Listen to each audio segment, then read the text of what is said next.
Hola amigos de Ámbito Jurídico, mi nombre es Mónica Zuluaga y quiero dejarles en este video algunas consideraciones jurídicas respecto de la reciente decisión ocurrida en el caso cuya demanda presentó la firma diseñadora de lujo Hermès respecto de la creación y comercialización de unos NFTs por un artista que indica que se inspiró en las bolsas o carteras de lujo Birkins, que son tal vez el producto más representativo de esta marca.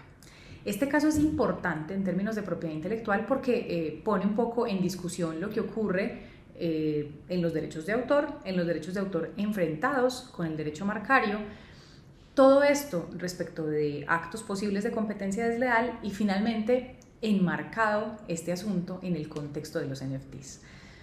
En términos de derecho de autor, este caso es interesante porque el autor, que es el demandado, lo que plantea es que él generó una obra protegida por los derechos de autor, una obra que al final es producto de su libertad de expresión y de hecho va a la condición que en su momento generó Andy Warhol cuando hizo la creación y publicación de sus obras que contenían, de las latas de sopa, que contenían información de una marca conocida y protegida. Este argumento pone también la reflexión sobre la originalidad de la obra, que tal vez es lo que en derecho de autor tiene importante relevancia. Cuando yo hablo de lo que protege el derecho de autor, hablo de las obras literarias y artísticas, y estas obras deberán cumplir con unas condiciones. Estas condiciones son que la obra sea una creación humana, intelectual, que sea una obra original, que sea reproducible, perceptible por algún sentido.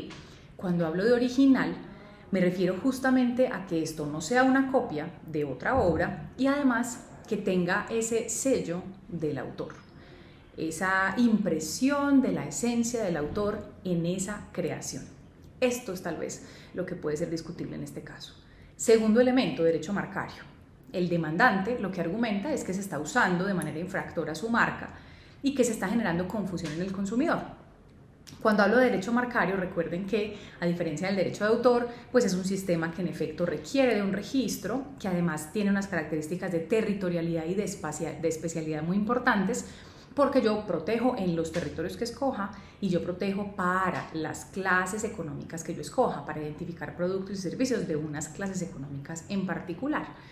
En este contexto vale la pena verificar cómo se trabajó en el caso, además del asunto de la notoriedad, porque recuerden que la notoriedad al final es una excepción a estas condiciones de registro marcario, en cuyo caso no necesitaría en principio de un registro para tener la protección de mi marca. Pero más allá de eso, la reflexión sucede sobre los eventuales actos de competencia desleal, bajo nuestra legislación, que estaría generando este autor.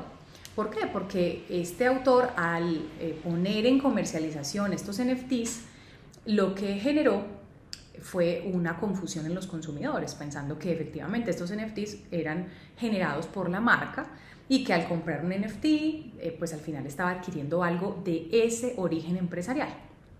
Esto, insisto, bajo nuestra legislación podría considerarse un acto de competencia desleal si cumple con ciertas condiciones, incluyendo esa intención o ese propósito de efectivamente generar el engaño en el consumidor. Pero al final todo esto también tiene sentido reflexionarlo sobre qué es un NFT. O sea, el NFT naturalmente tendría una protección de propiedad intelectual o de derecho de autor.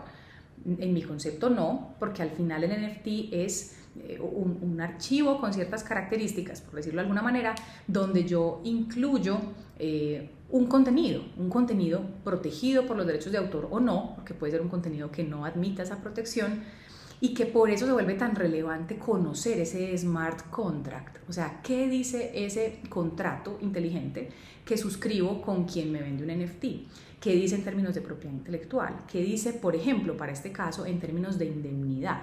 ¿Será que quien compra queda indemne de alguna reclamación por derechos de autor o por derecho marcario? Es una reflexión también interesante.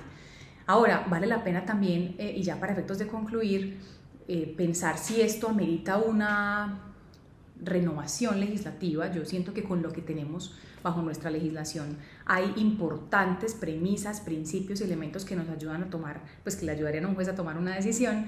Y finalmente, creo que como siempre en la propiedad intelectual, aunque hay excepciones, la regla general es que yo debería pedir permiso en vez de pedir perdón.